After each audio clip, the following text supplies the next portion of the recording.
అతని కంటే ఘనుడు ఆచంట మల్లన్న అంటారు. అంటే ఇది ఎప్పుడు వాడతారు, ఏ సందర్భంలో వాడతారు అంటే ఒకళ్ళని మించి ఒకళ్ళు పెర్ఫార్మెన్స్ ఇస్తున్నప్పుడు అసలు ఏంట్రా ఇది, ఇలా ఎందుకు చేస్తున్నారు, ఎవరికి ప్రైజ్ ఇవ్వాలి, లేకపోతే వీళ్ళ పెర్ఫార్మెన్స్లో ఎవరికి వాళ్ళు ఒక రేంజ్లో ఇస్తున్నప్పుడు ఆ పోలిక ఆ సందర్భాన్ని అలా పోలుస్తారనమాట. ఏమిటంటే అతని కంటే ఘనుడు ఆచంట మల్లన్న. ఇది ఎందుకు చెప్తున్నానంటే ఆంధ్రప్రదేశ్ పొలిటికల్ ఎరీనాలో ఇప్పుడు అధికార పార్టీ వైసీపీ చేస్తున్నట్టు హంగామా కానీ, వాళ్ళు చెప్తున్నటువంటి స్టేట్మెంట్స్ కానీ, నాయకుల ప్రెస్ మీట్లు కానీ, ప్రధాన సలహాదారు సజ్జల్ గారు వచ్చి మాట్లాడుతున్న విషయాలు కానీ, లేకపోతే సిఎస్ జవహర్ రెడ్డి గారు పెన్షన్ల విషయంలో సైలెంట్గా ఉన్నదాన్ని బట్టి కానీ, లేకపోతే అబ్బబ్బబ్బా విశాఖలో అసలు 9వ తారీఖున ప్రమాణ స్వీకారం అంట, ఫ్లైట్లు లేవు, బస్సులు దొరకట్లా, ట్రైన్లు లేవు, హోటల్స్ అన్ని బుకింగ్ అయిపోయాయి. ఇలా ఎవరికి వాళ్ళు ఇస్తున్న స్టేట్మెంట్స్ చూసి అతని కంటే ఘనుడు ఆచంట మల్లన్న అని అనాలనిపిస్తోందని చాలా మంది అంటున్నారు. ఎందుకు ఇదంతా అంటే ఇప్పటి వరకు కూడా ఆలు లేదు, చూలు లేదు, అసలు కౌంటింగే జరగలేదు. గెలిచేది ఎవరు అనేది ఒక రకమైన సస్పెన్స్, ఎవరికి వాళ్ళు ధీమాగా వ్యక్తం చేస్తున్నారు. సరే, మెజారిటీగా అటు కూటమే గెలిచే అవకాశం ఉందని చెప్పి సర్వేలు చెప్తున్నాయి, విశ్లేషణలు వినిపిస్తున్నాయి. పోస్టల్ బ్యాలెట్ పోలైన తీరును బట్టి కౌంటింగ్కి సంబంధించి ఇలా ఉండొచ్చు అనే ఒక విశ్లేషణ, పాత స్టాట్స్ రికార్డ్స్ అన్ని చూసి రకరకాల సర్వేలు, అంచనాలు, అలాగే కేంద్ర ప్రభుత్వ పెద్దలు వివిధ రాష్ట్రాల్లో ఇస్తున్న ఇంటర్వ్యూ సందర్భంగా అటు అమిత్ షా కానీ లేదా దక్షిణాదిలో ఎలా ఉండే అవకాశం ఉంది, సో 118 సీట్లు కూటమికి వచ్చే అవకాశం ఉందని చెప్పి అమిత్ షా ఇచ్చిన స్టేట్మెంట్, ఇలా అన్ని రకాలు కూటమికి ఎడ్జ్ ఉంది, కూటమి గెలిచే అవకాశం ఉందని చెప్పండి. ఎలా నిండు కొండ తొణకదు అని అంటారు, వాళ్ళు ఒక రకంగా సైలెంట్గానే ఉన్నారు. సరే, చెప్పేవి చెప్తూనే ఉన్నారు, కాన్ఫిడెంట్గా ఉన్నారు. కానీ ఖాళీ బిందె చేసే చప్పుడు వేరేగా ఉంటుందని అంటారు కదా, నిజంగా అలాగే ఉందా అధికార పార్టీ హంగామా చూస్తే అని అనిపిస్తుంది. అది ఎందుకని, కౌంటింగ్ జరగలేదు, గెలిచే విషయం తెలీదు. అటు ముఖ్యమంత్రి గారు ఆ రోజు ఐపాక్ మీటింగ్లో దేశమే షాక్ అయిపోద్ది, 150 దాటిపోతాయి, 22 దాటిపోతాయి ఆయన చెప్పినప్పటి నుంచి కూడా ఇంకా ఆ తర్వాత నుంచి ఒక్కొక్క గనులు స్క్రీన్ మీదకి రావడం, వాళ్ళు చెప్పాల్సిన అంత చెప్పడం, ఇంకొక పక్కన సోషల్ మీడియా వేదికగా అదే హంగామా, ఫ్లైట్లు అబ్బో ఖాళీ లేదంట ఇదంతా అని అంటే ఆంధ్రజ్యోతి పరిశీలనలో అదంతా ఫేకు బుసు ప్రచారం అని తేలిపోయింది. ఇంకా చెప్పాలంటే బ్రహ్మాండంగా బోలెడు డిస్కౌంట్లతో అక్కడ అన్ని రకాలుగా వెళ్లేందుకు అవకాశం ఉంది. సరే, టీడీపీ కూడా దాన్ని కౌంటర్ చేస్తుంది. అవునులే, 9వ తారీఖున చంద్రబాబు గారి ప్రమాణ స్వీకారం చేస్తున్నప్పుడు తట్టుకోలేక అటేలిపోతున్నారులే అని వీళ్ళు కౌంటర్లు వేస్తున్నారు, వాద ప్రతివాదాలు ఇద్దరు నడుస్తున్నాయి. ఈ హంగామా నడుస్తోంది. ఎవరికి వాళ్ళు ఇలా చెప్తుంటే ఇదంతా బుసు ప్రచారం అని చెప్పి అధికార పార్టీ చేస్తున్న హంగామాని సాక్ష్యాలతో సహా కొట్టిపారేస్తుంటే, ఇంకొక పక్కన జూన్ 1వ తేదీ ఇంకో 2-3 రోజులు పెన్షన్ రావాల్సిన పరిస్థితి.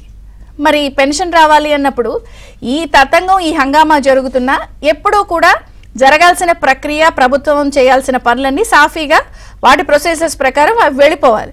మరి 1వ తారీఖున పెన్షన్లు వస్తున్నాయి. పెన్షన్ల విషయంలో పింఛన్ల పంపిణీకి సంబంధించి అసలు సిఎస్ జవహర్ రెడ్డి గారు గత 2 నెలల్లో ఎలక్షన్ కోడ్ ఉన్న టైంలో ప్రభుత్వం చేసినటువంటి హంగామా, కాసేపు ఇళ్ల దగ్గర, కాసేపు బ్యాంక్ అకౌంట్లు, కేవైసీ పరిశీలనలు, ఎండల్లో వాళ్ళని పెట్టిన అందరూ చూశారు. ఇంకొక పక్కన అప్పులు తెస్తున్నారు, అప్పులు తెచ్చింది ప్రభుత్వం. మరి ఎందుకు పెన్షన్ల పంపిణీ విషయంలో కొంత ఆ నిర్లిప్తత, లేకపోతే అదే ఒక రకమైనటువంటి టెన్షన్ ఉంది. సరే, ఈరోజు చెప్పారు బ్యాంకుల్లోనే ఇస్తాము అని. మరి అప్పుడంటే ఎలక్షన్స్ కాబట్టి వాలంటీర్ల పంపిణీకి సంబంధించి వాళ్ళు ఆపారు, కోడ్ ఉంది అని. మరి ఇప్పుడు ఎందుకు ఇట్లాంటి పరిస్థితి జరుగుతోంది, ఎందుకు ఒక రకమైనటువంటి హంగామా? సజ్జల గారు ప్రెస్ మీట్ పెట్టి ఆయన పూర్తి స్థాయిలో చంద్రబాబు నాయుడు వైరస్ ఎలక్షన్ కమిషన్కి అంటేసుకుందని చెప్పి చంద్రబాబు నాయుడిని, ఎలక్షన్ కమిషన్ని, అమిత్ షాని, కూటమిని ఆ మాటలు అనేసి ఆయన చెప్పాల్సినంత చెప్పేశారు. అందుకే అంటున్నాను, అతని కంటే గనుడు ఆచంట మల్లన్న అంటే ఒకళ్ళ మించి ఒకళ్ళు చెప్తున్నారు. మొత్తంగా గమనిస్తే ఎందుకు ఇటువంటి పరిస్థితి ఆంధ్రప్రదేశ్లో అధికార పార్టీలో నెలకొంది? ఈ హంగామా ఏంటి, ఈ బిల్డప్లు ఏంటి, ఈ బుస్సు కబుర్లు ఏంటి, పింఛన్ల విషయంలో ఎందుకు అదే అటువంటి సెర్ప్ సీఈఓ కానీ సిఎస్ జవహర్ రెడ్డి కానీ ఎందుకు అటువంటి పరిస్థితిని మెయింటైన్ చేస్తున్నారు? భవిష్యత్తు అంధకారం అని నెమ్మదిగా అర్థమవుతుందా, లేదా ఎవరికి వాళ్ళు సర్దుకుంటున్నారా? ఇది అన్ని బిల్డప్లుగా చూడాలా? ఈ అంశాలు చర్చిద్దాం. చిన్న విరామం తర్వాత ఈ అంశంపై చర్చ ప్రారంభం. ఆంధ్రప్రదేశ్లో అధికార పార్టీ చేస్తున్నటువంటి హంగామా ఎలా చూడాలి, ఇంకొక పక్కన పెన్షన్ల విషయం కూడా మళ్ళీ ఎందుకు అది అంత ప్రహసనంగా మారుతోంది అని చర్చిద్దాం. మనతో పాటు జాయిన్ అయ్యారు ప్రముఖ రాజకీయ విశ్లేషకులు అడ్స్మిల్ శ్రీనివాస్ గారు, టీడీపీ నుంచి బీసీసీఎల్ ప్రెసిడెంట్ గురుమూర్తి గారు స్టూడియోలో, జనసేన నుంచి అడ్వకేట్ రజనీ గారు. అందరికీ స్వాగతం అండి. అడ్స్మిల్ గారు, మీతో ప్రారంభిస్తాను. ఏంటిదంతా అసలు? ఒక రకమైన ఒకళ్ళని మించి వచ్చి ఎవరు చెప్పాల్సిన విషయాలు వాళ్ళు చెప్పి వెళ్ళిపోతున్నారు. అది కాన్ఫిడెన్సా, డైలమానా? ఇంకొక పక్కనేమో వైజాగ్లో ప్రమాణ స్వీకారం బుకింగ్లు అంటారు, ఇంకొక పక్కనేమో పెన్షన్ల టైం వస్తే చప్పుడు లేదు. ఏంటిదంతా చూడాలి? అందరికీ నమస్కారం అండి. గురుమూర్తి గారు, రజనీ గారు, విజయ్ చంద్ర గారు, ఏబిఎన్ వీక్షకులందరికీ గుడ్ మార్నింగ్. ఇక్కడ బెట్టింగ్ మాఫియా కూడా తన పంతం చేస్తుంది. ఎందుకంటే ఆంధ్రప్రదేశ్లో ఇప్పుడు జగన్మోహన్ రెడ్డిని నమ్ముకుని లేకపోతే వైసీపీ గెలుస్తుందని ఎవడో ₹10 కూడా బెట్టింగ్ చేయట్లా. టీడీపీ వాళ్ళు ఏం చేస్తున్నారంటే, టీడీపీ వాళ్ళని కాదు, టీడీపీ గెలుస్తుంది అనుకున్న వాళ్ళు రూపాయికి ₹3 ఇస్తున్నారు, రెంట్రా అని చెప్పేసి తోడలు కొడుతున్నారు పక్క నుంచి. మరి దీన్ని ఎన్నికలైన తర్వాత ఇలాగా వాళ్ళు తల వంచుకుని పారిపోవాలి, ఈలోగా కొంత ధైర్యంగా ఉండాలని చెప్పేసి వాళ్ళు కూడా మాట్లాడుతూ ఉన్నారు. ప్రమాణ స్వీకారం 9వ తారీఖుని రూమ్స్ బుక్ అయిపోయి, లేకపోతే ఫ్లైట్స్ బుక్ అయిపోయి, అలా రకరకాల బస్సులు ఖాళీ లేవని మాట్లాడుతూ ఉన్నారు. దీనికి కారణం ఏంటి? ఒకటి, వాళ్ళ క్యాడర్ గుండె జారిపోకుండా. 2, రేపొద్దున్న ఎన్నికల కౌంటింగ్ నాడు సమర్థవంతంగా నిలబడి అక్కడ కనీసం నిలబడడానికి మనుషులు ఉంటారనేటువంటిది ఒకటి, ధైర్యం చెప్పడానికి. అంటే తాత్కాలికమైనా సరే ధైర్యం చెప్తున్నారు. ఇంకోటి ఏంటంటే బెట్టింగ్ మాఫియా కూడా వాళ్ళ పెద్ద మార్కెట్ ఇది.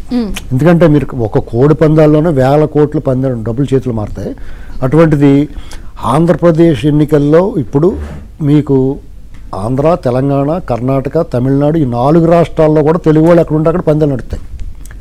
అటువంటిది అసలు ₹1 కూడా వాళ్ళకి ఆదాయం లేకపోతే పెద్ద లాస్ కదా. అంచేత వాళ్ళ ప్రయత్నం వాళ్ళు పని మొదలెడుతున్నారు. ఇది ఒక పార్ట్.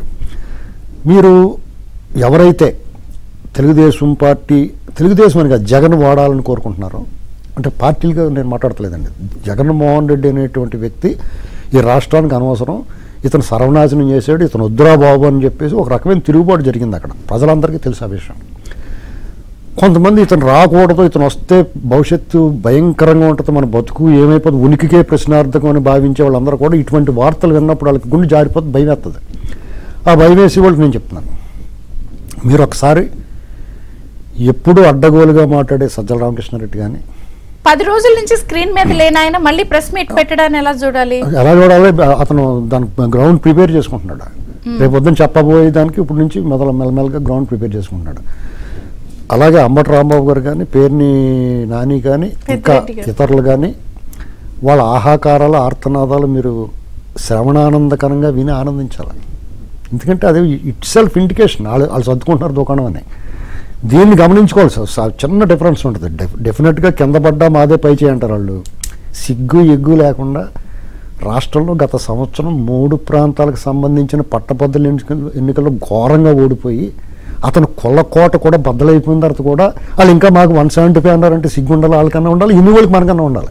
అంటే సజ్జల గారు అంటున్నారు కదా, పోస్టల్ బ్యాలెట్ అలా ఎందుకు గంపకొత్తుగా ఒక సైడ్గా పడిపోద్ది, అదేమన్నా క్యాస్టా, ఇదేమన్నా అలా పడిపోవడానికి అన్నారు కదా నిన్న. ఏమండి, మీకు జగన్మోహన్ రెడ్డి కావాలని కోరుకున్న వర్గం ఉద్యోగ వర్గం, వాళ్ళు గుండెల్లో పచ్చల పిడిపోకు గుచ్చాడండి అతను. అంటే డైరెక్ట్గా పొడిచేసాడు, తెలియకుండా కదండి. అటువంటిప్పుడు డెఫినెట్గా వాళ్ళకి ఆవేశం, ఆగ్రహం అంటే వాళ్ళని వేధించుకు తినేసాడు. కాబట్టి వాళ్ళు ఖచ్చితంగా వ్యతిరేకంగా ఉంటారు. వీళ్ళు ఏమనుకుంటున్నారు, ఒక ఉద్యోగస్తుడే ఓటేసి వాళ్ళ కుటుంబాలు అన్నీ ఉంటాయి కదా. అలాగే ఇక్కడ నేను కూడా ఆ హోటల్స్ వాళ్ళు ఎవరైనా ఉంటారు కదా, రూమ్స్ బుక్ చేస్తారు కదా, mode of payment full amount paid in advance తీసుకునే. ఒకవేళ ఎవరన్నా రూము, ఇప్పుడు మనకు మన ఇలా మాట్లాడుతున్నాం కదా, రుజువులు చేయడానికి రూములు బుక్ చేసుకోవచ్చు వాళ్ళు ఎవరన్నా ఉత్సాహంగానే. ముందు మొత్తం డబ్బులు కట్టించుకుని అప్పుడు ఆ రూమ్లు అలాట్ చేయండి. ఎందుకంటే వాళ్ళు 4వ తారీఖు సాయంత్రం నుంచి ఫోన్లు కట్టేస్తారు. మీకు టుపాకు దెబ్బ కూడా ఎవడో దొరకడు. ఎందుకంటే డ్రైనేజ్ మూతలు తీసినట్టు డ్రైనేజ్ మూత తీసినట్టు వచ్చే దుర్వాసన వచ్చే కొడాలని కానీ, వంశీ కానీ ఇలాంటి వాళ్ళు చాలామంది మాట్లాడుతూ ఉంటారు. ఈ మాటలు తెలుగుదేశం వాళ్ళు మాట్లాడాలి, నువ్వెవరో మాట్లాడుతుంటే యాస్ మాకే హక్కుని మాట్లాడుతుంది పౌర సమాజం. పబ్లిక్గా మేము చూస్తున్నాం, ఇంత అరాచకం ఆంధ్రప్రదేశ్ పౌరులుగా, తెలుగువాడిగా ఇలాంటి దుర్గతి దుస్థితి ఎప్పుడు కూడా ఆంధ్రప్రదేశ్లో ఈ తెలుగువాడికి ఎప్పుడు రాలేదు. ఒక్కసారి ఇలాంటి సెట్ చేశారు ఇక్కడ. రాష్ట్రాన్ని మనిషికి మధ్య గోడ కట్టేసి మనుషులు ముఖం చూసుకునే పరిస్థితి లేకుండా చేసి పెట్టేశారు వీళ్ళు. మీరు గమనించాల్సింది ఏంటంటే, రేపొద్దున రోజున ఈ సమాజం జగన్మోహన్ రెడ్డిని ఎవరైతే వద్దనుకున్నారో, జగన్మోహన్ రెడ్డి కావాలి రావాలి అతనే మళ్ళీ వస్తాడు అనుకున్న వాడిని మీరు కళలో కూడా దెయ్యం రావాలని కోరుకోకూడదు. ఉన్నాయి అటువంటి వాళ్ళని కోరుకున్నారంటే వాళ్ళు ఆంధ్రద్రోహులుగా ముద్రేసి సమాజానికి దూరంగా పెట్టాలి. ఎందుకంటే ఒక వైరస్ లాంటి వాళ్ళు. ఎందుకంటే చిన్నది ఉన్నా సరే, అణువంత ఉన్నా సరే, ఇప్పుడు మనిషికి రోగం వస్తే మనిషే పోతాడు. కానీ ఇలాగ సమాజానికి రోగ క్రిములు ప్రవేశపెట్టి వాళ్ళు ఎవరైనా సరే, ఆడ అనలిస్ట్ అవనివ్వండి, జర్నలిస్ట్ అవనివ్వండి, ప్రొఫెసర్ అవనివ్వండి, రాజకీయ నాయకుడు అవనివ్వండి, విశ్రాంతి అధికారి అవనివ్వండి, మాజీ జడ్జి అవనివ్వండి, ఎవరైనా కానీ మీరు వాళ్ళందరినీ ఆంధ్రద్రోహులుగా ముద్రేసి ఈ సమాజాన్ని దూరంగా పెట్టి క్వారంటైన్ చేయాలి వాళ్ళందరినీ. లేదంటే విజయచంద్ర గారు ఇదే తమాషాగా మాట్లాడుకునేది కాదండి. చాలామంది ఇప్పుడు వీళ్ళు ఇవాళ మాట్లాడుతున్నారు, ఎవరో మేము మళ్ళీ వస్తామని, వాళ్ళన్నీ వదిలేశారు. కాశీ వెళ్లకుండానే సిగ్గు ఎగ్గు మానం మర్యాద అన్నీ వదిలేశారు. కాబట్టి అలాగే మాట్లాడతారు. ఎవరో కూడా తెలుగుదేశం శ్రేణులు కానీ, ఈ కూటమికి సంబంధించిన శ్రేణులు కానీ, నాయకులు కానీ, వాళ్ళని అభిమానించే సానుభూతి పరులు కానీ ఎవరో కూడా అధైర్యపడకుండా ఆ రోజు వీళ్ళు రేపొద్దున కౌంటింగ్ గడి ఏదో జరిగిపోద్ది. ఏం జరిగిపోద్దండి? ఎలక్షన్లో ఏం జరిగిందండి?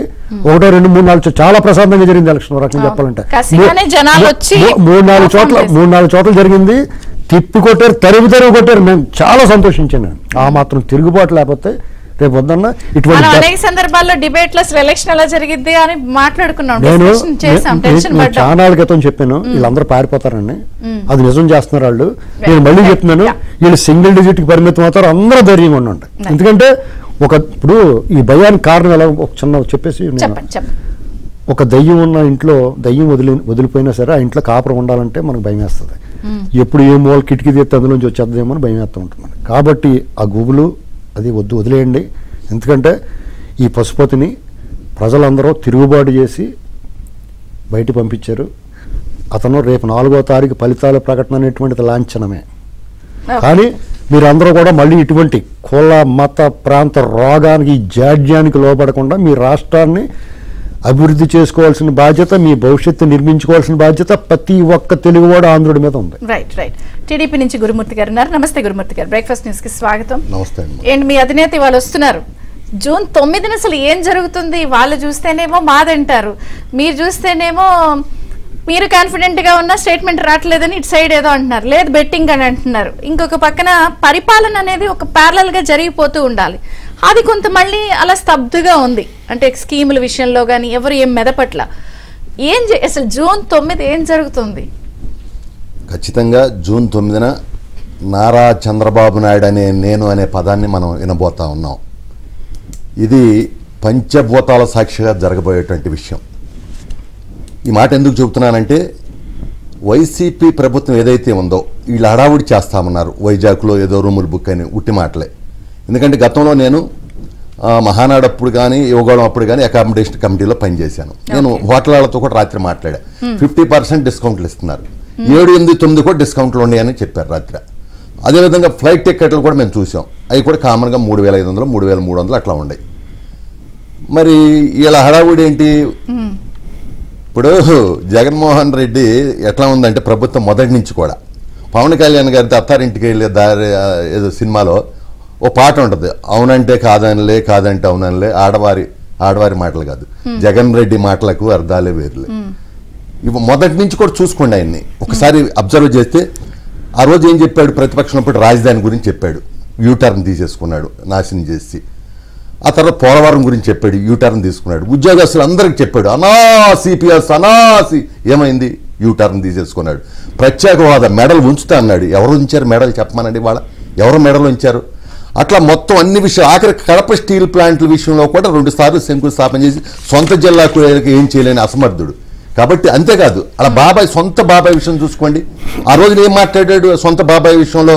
చంద్రబాబు నాయుడు గారు ఏదో చెప్పారు. ఆఖరికి వాళ్ళ చెల్లెళ్ళు ఏం మాట్లాడుతున్నారు అతని గురించి?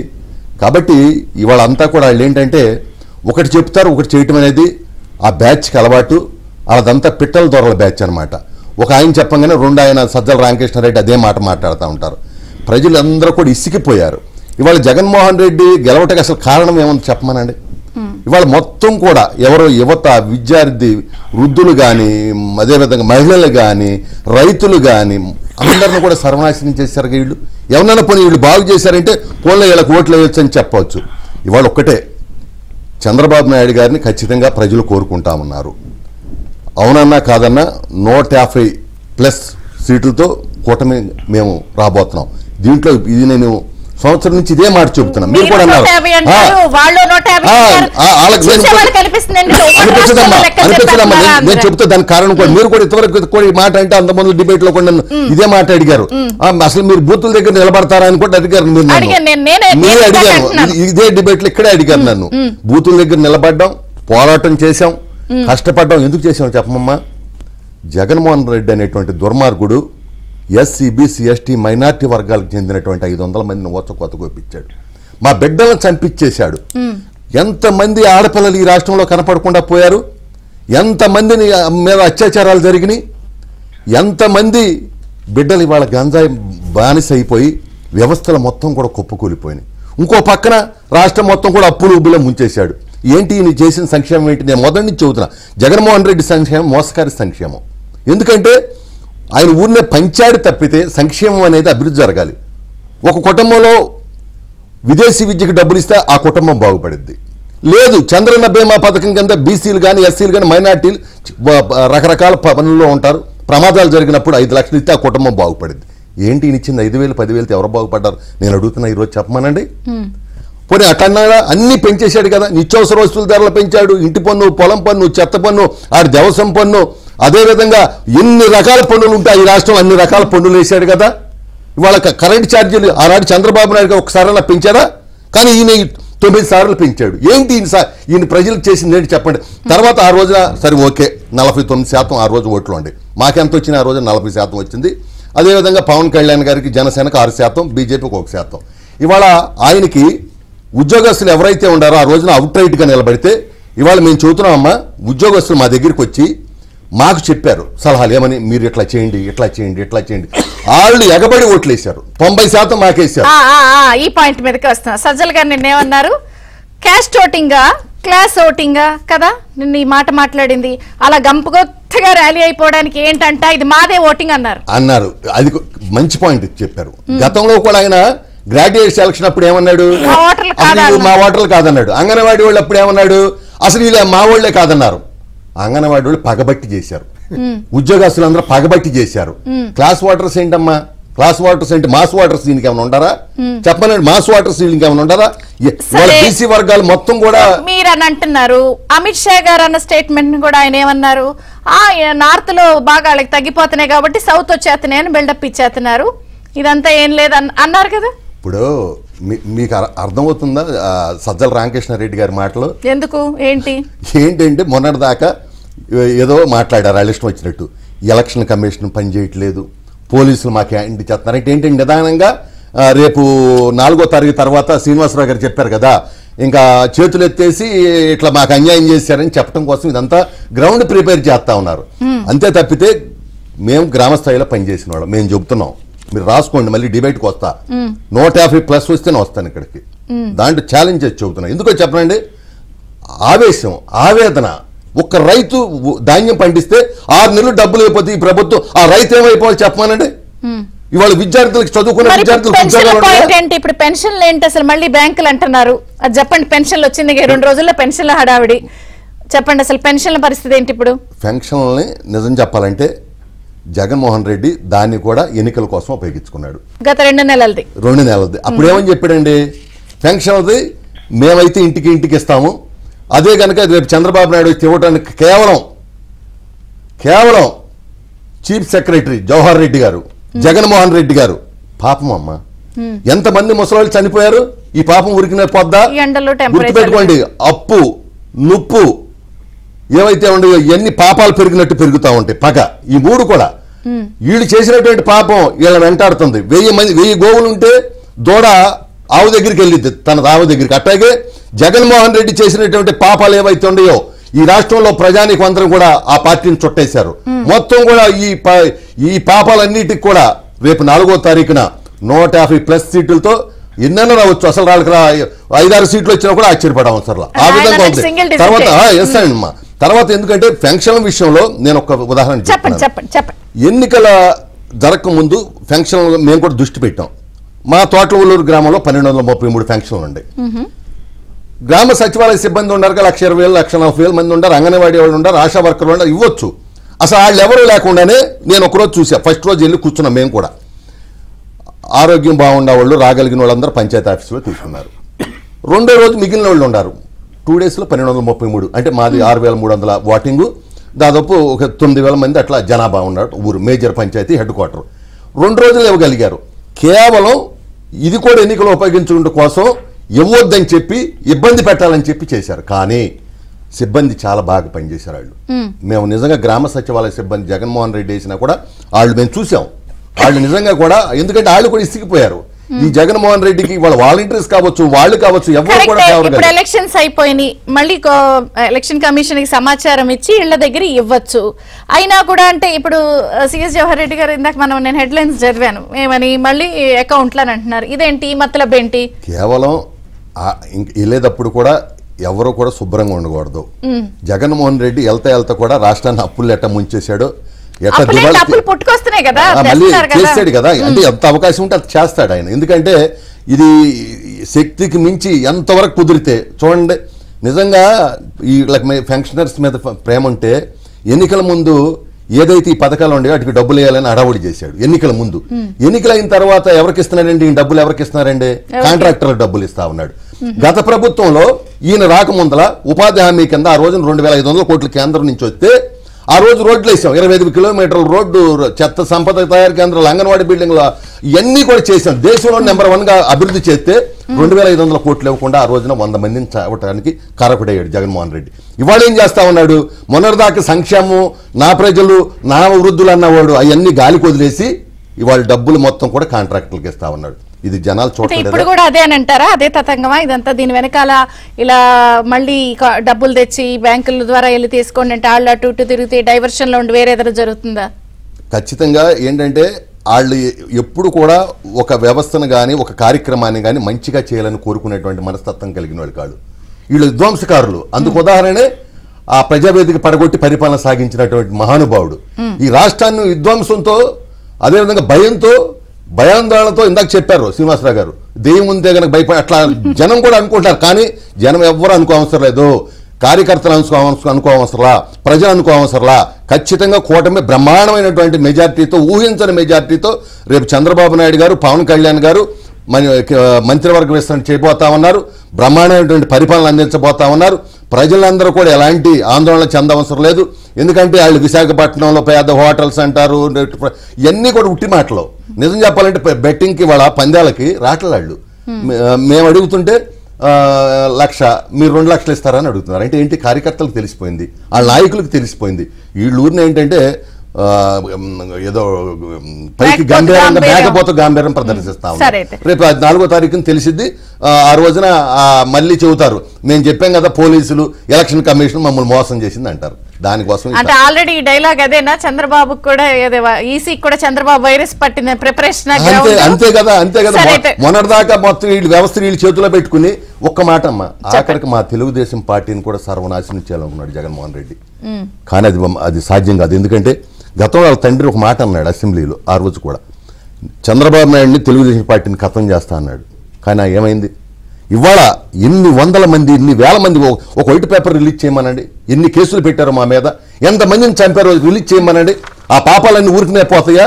తెలుగుదేశం పార్టీ భూమి ఆకాశం ఉన్నంత కాలం, తెలుగు జాతి తెలుగు నేల ఉన్నంత కాలం ఉండేటువంటి పార్టీ. అన్న నందమూరి తారక రామారావు గారు నిన్న 101వ పుట్టినరోజు చేశాం.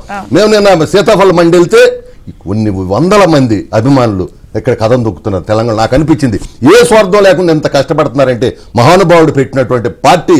కాబట్టి వాళ్ళ ఈ పార్టీని ఎవరు ఏం చేయలేరు. జగన్మోహన్ రెడ్డి గారు లాంటి వాళ్ళు 100 మంది ముఖ్యమంత్రులు వచ్చినా ఏమి మాకు ఇబ్బంది లేదు.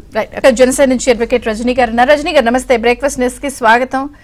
ఏంటి అసలు ఏపీలో ఏం జరుగుతుంది? ఓ పక్కనేమో బుకింగ్లు అంటారు, లేదు డబ్బా కబుర్లను ఒక వర్షన్ అంటారు, ఇంకొక పక్కనేమో పాలన కూడా జరగాల్సిన కార్యక్రమాలు అవి పాలన కూడా జరగటం లేదు. ఇప్పుడు పెన్షన్లు ఇవన్నీ కూడా అలా కొంత స్తబ్దుగా ఉన్నాయి. ఏం జరుగుతుంది అసలు ఆంధ్రప్రదేశ్ లో? ముఖ్యంగా వైజాగ్ రియల్ ఎస్టేట్ కాపాడుకునే తాపత్రయంతో ఉన్నారండి. బెట్టింగ్లు గిట్టింగ్లు కూడా అన్నారు కానీ ఎవరు కట్టే ధైర్యం అయితే చేయట్లేదు. జస్ట్ బెట్టింగ్లు కట్టుకున్నాం అది ఇది అంటూ పుకార్లు వస్తున్నాయి కానీ రియల్ ఎస్టేట్ అండి. వైజాగ్ లో స్వయంగా చాలా వెంచర్స్ వాళ్ళు మాకే కాల్ చేసి గతంలో గజం 7,000 ఉండే దగ్గర ఇప్పుడు 5,000 అన్నారు. నేను చెప్పాను ఒక 1 వీక్ తర్వాత ఇంకా తగ్గుతాయిలే అన్నాను. యాస్టీస్ గా మళ్ళీ 3,000కి వచ్చింది. సో ఇట్లా ఏం జరుగుతుందంటే వేసిన వెంచర్లు గానీ రియల్ ఎస్టేట్ గానీ ఇదిగో సెక్రటేరియట్ అదిగదిగో దానివల్ల లాభం ఏంటి? ఇప్పుడు మీరు వెంచర్లు అంటున్నారు, లాభం ఏంటి? ఇవంతా వైసీపీ వాళ్ళు అక్రమంగా ఆక్యుపై చేసి వేసిన వెంచర్లు మేడం. వాళ్ళ డబ్బులంతా వైసీపీ కార్యకర్తలు ఎమ్మెల్యేలు అందరూ అక్కడే పెట్టారు. మీరు చూస్తే గతంలో ఒక ఎంపీ కిడ్నాప్ అయ్యాడు వైసీపీ ఎంపీనే అని కూడా విన్నారు. తర్వాత మన విశాఖపట్నానికి సంబంధించిన పాపం ఒక ఎంఆర్ఓని చంపేశారు ఇంటికెళ్ళి దారుణంగా అనేది కూడా విన్నారు. రియల్ ఎస్టేట్ అనేది వైజాగ్ ఎలా ఉందంటే మేడం, వైజాగ్ కి అడంగల్స్ పాస్ పుస్తకాలు అవన్నీ ఏమి ఉండవాడు. ఎప్పటి నుంచో ఉండేటటువంటి తరతరాల భూముల్లాగా వాళ్ళు ఉంటారు. వాళ్ళకి సెక్యూరిటీ పెద్దగా ఉండదు. ఈ రోజు మన అమరావతిలో ఏ భూమి కదిలించినా ప్రతిదానికి ఒక సెక్యూరిటీ గైడ్ లైన్ ప్రిన్సెస్ ఉంటుంది. కానీ అవి దస్పల్లా భూములు అంటారు, సింహాచలం భూములు అంటారు, తుర్లవాడ కొండకు సంబంధించిన దరిదాపుల్లో ఉండే భూములు అంటారు. ఏళ్ల తరబడి నుండి ఉండే వాళ్ళకి భూమి హక్కు వాళ్ళకే ఉంటది. వాళ్ళు కాదు అని అక్కడ కొత్తగా ఎవరు నివసించరు. కానీ అటువంటి తండాలు ఏది లంబసింగ్ లాంటి పరిసర ప్రాంతాలు అరకు దారిలో మొత్తం కూడా చాలా ఆక్యుపై చేస్తారండి. ఇక్కడ రియల్ ఎస్టేట్, అక్కడ ఆ వెంచరు ఈ వెంచరు అంటూ ఆక్యుపై చేసి డబ్బంతా దాని మీద పెట్టేశారు, మీకు అంతకి ఇంతకి అని. సో జగన్మోహన్ రెడ్డి గారిని సిపిఐ వాళ్ళు సైతం ఆపలేకపోయారు. కానీ వైసీపీ కార్యకర్తలు ఆయన వల్ల లాస్ అయిపోయిన వాళ్ళు ఆపి మీరు మళ్ళీ దొంగ సర్వే చెప్పండి, మళ్ళీ ఇంత గెలుస్తున్నామన్న ఒక మాట అన్నా చెప్పిపోండి, మీరు పారిపోతున్నారని ఏదైతే తెలుగుదేశం జనసేన బీజేపీ వాళ్ళు అంటున్నారు అది వాస్తవమే, మీ సెక్యూరిటీ మీరు చూసుకుంటున్నారు, మరి వాట్ అబౌట్ అంటూ వాళ్ళందరూ నిలదీస్తే అప్పుడేదో సర్వే అంటూ ఐపాక్ వాళ్ళకు కూడా ఒక సెల్ఫీ ఇస్తే చాలా మంది దొంగలు కూడా బయటకు వచ్చేసారండి. కన్నీటి పర్యంతమై మా జగనన్న లేదే నేను లేదన్నోళ్ళు ఈ రోజు ఒక ఐపాక్ టీమ్ బాధపడుతున్నారు, లండన్ లో కన్నీటి పర్యమైనటువంటి పనుగోలు సుధాకర్ రెడ్డి గారు ఎవరైతే ఉన్నారో మా అడ్వకేట్ అండి, ఆయనకి పాపం 2 గన్మెన్లు కూడా ఉంటారు, ఆయనకు ఒక సెక్యూరిటీ ప్రిమిసెస్ ఉండదు. అటువంటి ఆయన చాలా ప్రమాదంలో ఉన్నాడు అని అంటూ ఆయన కన్నీటి పర్యంతం అవుతుంటే అసలు ఇక్కడ తెలిసిపోతుంది. ఇక్కడ మీరు అర్థం చేసుకోండి, ఆయన ప్రమాదంలో ఉన్నాడు అని చెప్పగలిగే వాళ్ళు ఒక లాయరు, ఒక డాక్టర్.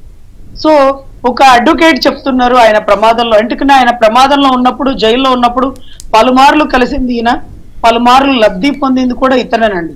సో మోరోవర్ ఇక్కడ అడ్వకేట్ జనరల్ లేకపోతే ఇంకొక అభిమానులు ఎవరు కూడా లేదు, అంత దూరం లండన్ వెళ్ళి ఆఖరి చూపులు చూసుకొని ఈయన వచ్చేస్తున్నారు. ఎందుకంటే ఆ ఉచ్చు ఈయన కూడా బిగుచుకుంటది కాబట్టి.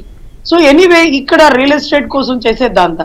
ఇంకొకటి ఏంటంటే రూములు బుకింగ్ అంటారు, చాలా వరకు కాల్ చేస్తే అన్ని ఇందాక సార్ వాళ్ళు చెప్పినట్టు అన్ని ఖాళీ జస్ట్ ఒక భూమి అనమాట.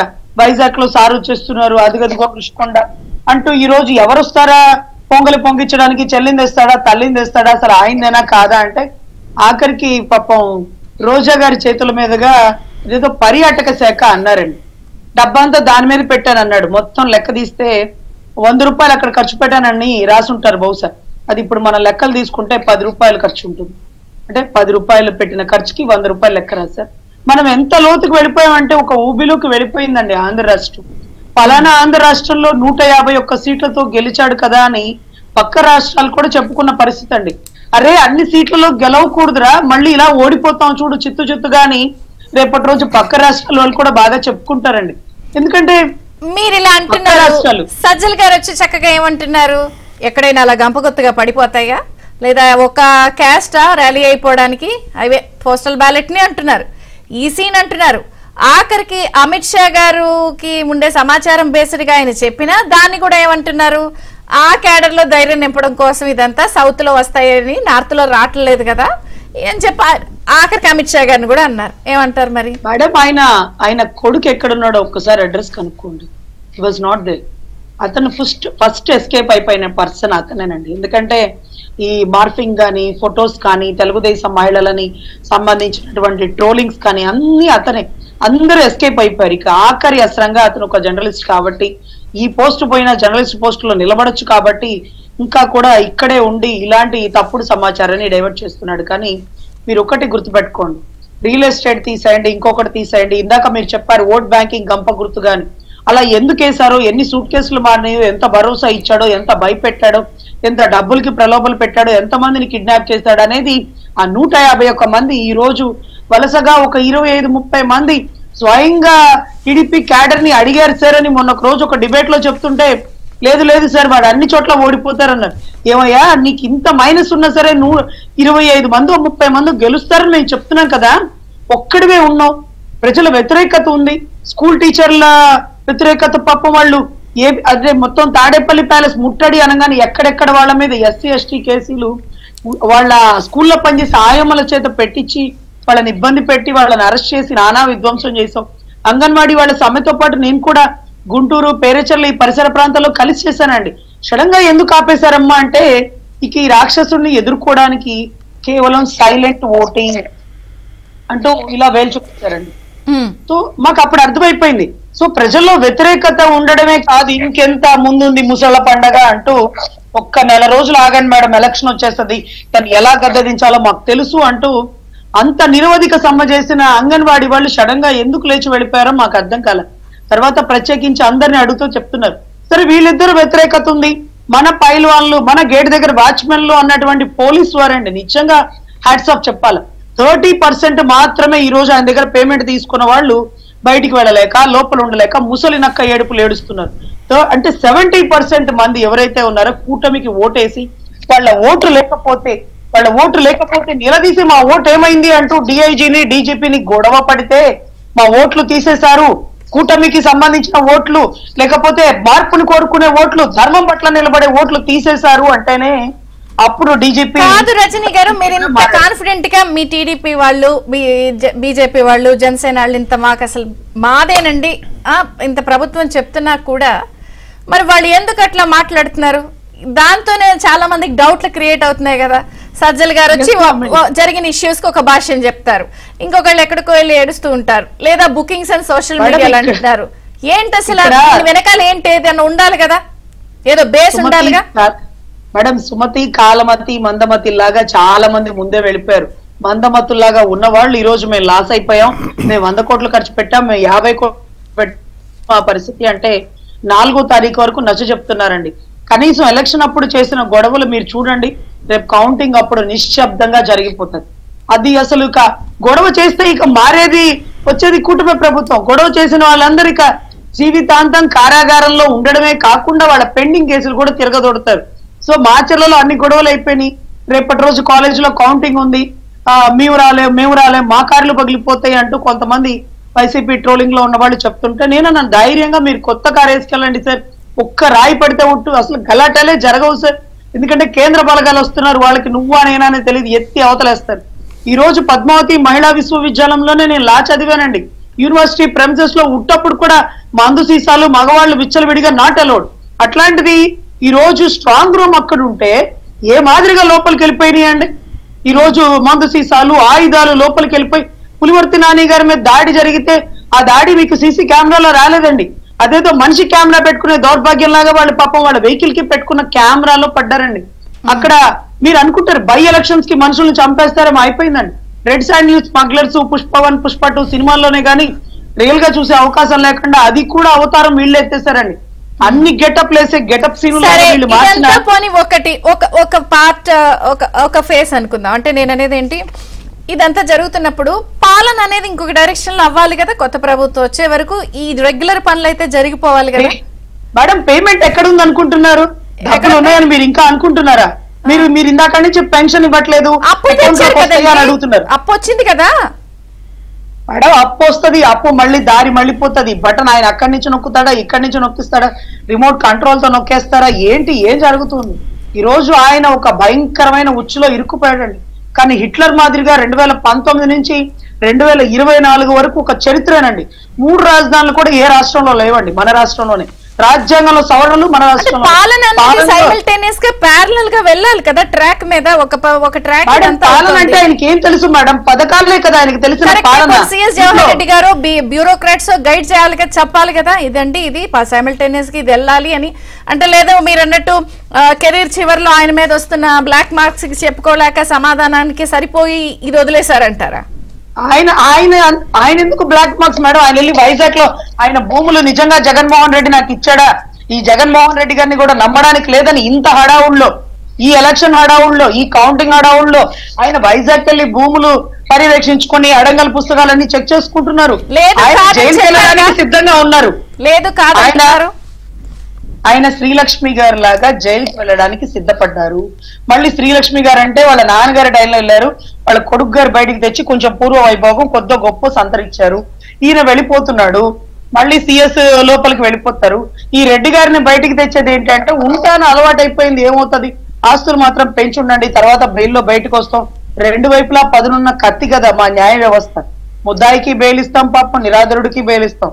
సో ఈ రకంగా వాళ్ళందరూ జైలుకి వెళ్ళడానికి కూడా సిద్ధపడిపోయారు. ఎందుకంటే ఓట్లు మార్చిన గిరీష్ గారు కూడా మీకు తెలుసు ఈ రోజు ఏ పరిస్థితుల్లో ఉన్నారో. గుంటూరుకి సంబంధించి ఏలూరు సాంబశివరావు గారు చేసిన కేసులో కూడా సిఐలు ఎస్ఐలు సస్పెండ్ అయ్యారు. సో గవర్నమెంట్ ఎంప్లాయీస్ ఆల్మోస్ట్ వాళ్ళు రెడీగా ఉన్నారండి. ఎందుకంటే దే పెయిడ్ నో, వాళ్ళు పేమెంట్ తీసుకున్నారు, వాళ్ళు పని చేస్తారు, వాళ్ళు జైలుకి వెళ్ళడానికి కూడా సిద్ధంగానే ఉంటారండి. ఇలాగ చాలా మంది పెయిడ్ ఆర్టిస్టులు ఈ రోజులకి 4 నరికాం 5 నరికాం అంటూ మా జైలులో ఉండేవాళ్ళండి. ఈ రోజుకి వాళ్ళు నరికేంత ధైర్యం లేదు, కానీ వాళ్ళు పేమెంట్ తీసుకున్నారు కాబట్టి వాళ్ళు ముద్దాయిల్లో ఒప్పుకొని జైల్లో ఉంటారు.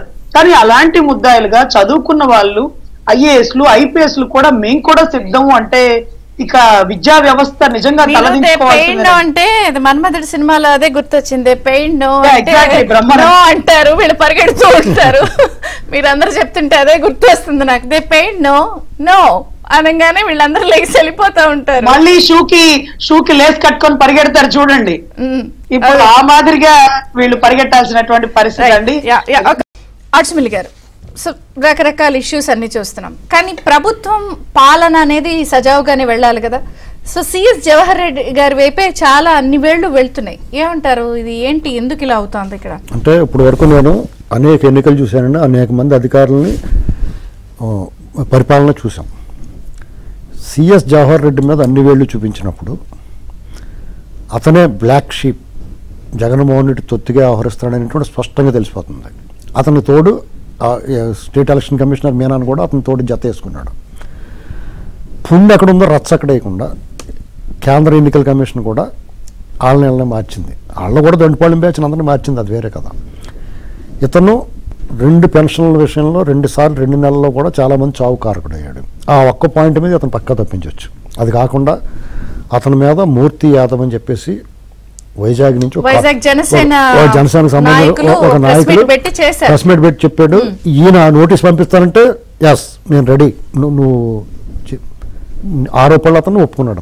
అతను స్టాండ్ అయ్యి ఉన్నాడు, దాని మీద వివరణ ఇచ్చుకోవాలి. అంతేకాకుండా హైదరాబాద్లో ఆయన రాజ్ పుష్పలో కానీ జూబ్లీహిల్స్లో కానీ ఆయన కొన్న ఇళ్ళు గురించి ఇంకొకళ్ళు మాట్లాడారు.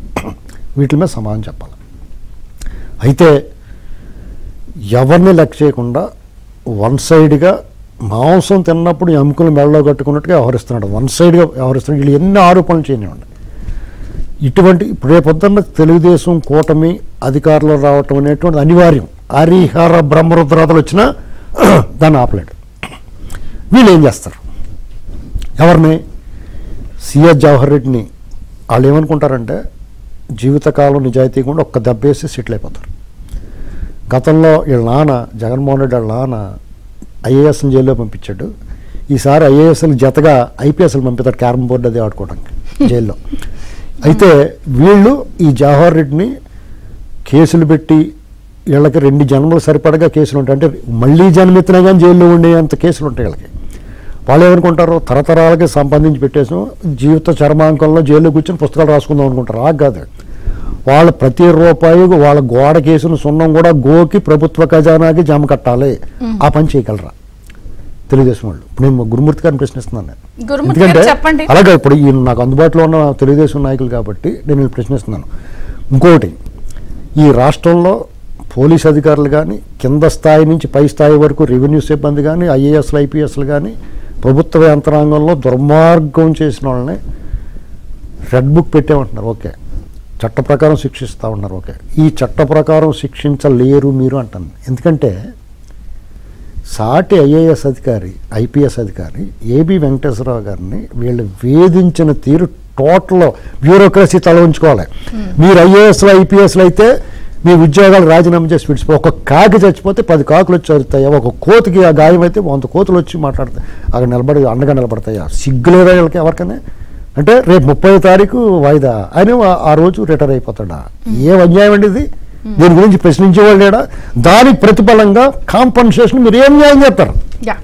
ఆంధ్రప్రదేశ్ ప్రజలకే కాదు, మీకోసం పోరాడి మీ వంకనే వాళ్ళ మీద దాడి చేసి ఈ ప్రభుత్వాన్ని రేపు మీ ప్రభుత్వం వచ్చిన తర్వాత ఏ రకంగా న్యాయం చేస్తారు? ఇది ప్రజలకి మీరు మీలాంటి వాళ్ళు కొంచెం క్లారిటీ ఒకటి దాన్ని ఏమంటారు, ఎన్నికల వేళ అధికారులు కానీ బ్యూరోక్రసీలో ఉన్న పెద్దలు కానీ సిఎస్ గారి మీద వస్తున్న ఆరోపణలు కానీ ఈరోజు జనసేన వాళ్ళు చెప్తారు మితిమీరిన భక్తి. ఎన్నికల వేళ అదే భక్తి, అయిపోయాక ఇంకా రాజును మించిన రాజభక్తి ప్రదర్శిస్తున్నారు కదా. అంటే ఇప్పుడు అతను పబ్లిక్ ప్రాసిక్యూటర్, అతను అడ్వకేట్ అతను ప్రభుత్వం తరఫున పనిచేస్తాడా జగన్మోహన్ రెడ్డి? అందుకనే అదే అంటున్నాను, ఏంటి ఎన్నికల వేళ మితిమీరిన వ్యక్తి, ఎన్నికలు అయిపోయాక ఆ భక్తికి ఇంకా పరాకాష్ఠగా ఉంటుంది. ఏమంటారు? కంక్లూడింగ్ ఇవ్వండి, వైండ్ అప్ చేద్దాం మనం. ఎన్టీఆర్ దేవుడు, చంద్రబాబు నాయుడు రాముడు. కానీ ఈ 5 సంవత్సరాలుగా జనసేన కావచ్చు, తెలుగుదేశం కావచ్చు, కార్యకర్తలని, నాయకుల్ని ఇబ్బంది పెట్టినటువంటి ఎముళ్ళు ఎవరైతే ఉండారో ఆ ఎముళ్ళకి మొగుళ్ళు లోకేష్ బాబు, పవన్ కళ్యాణ్ గారు. ఖచ్చితంగా 5 సంవత్సరాలుగా ఏ పాపం తెలియనటువంటి చంద్రబాబు నాయుడు గారిని జైలుకి పంపారు. అది తప్పు కాదా?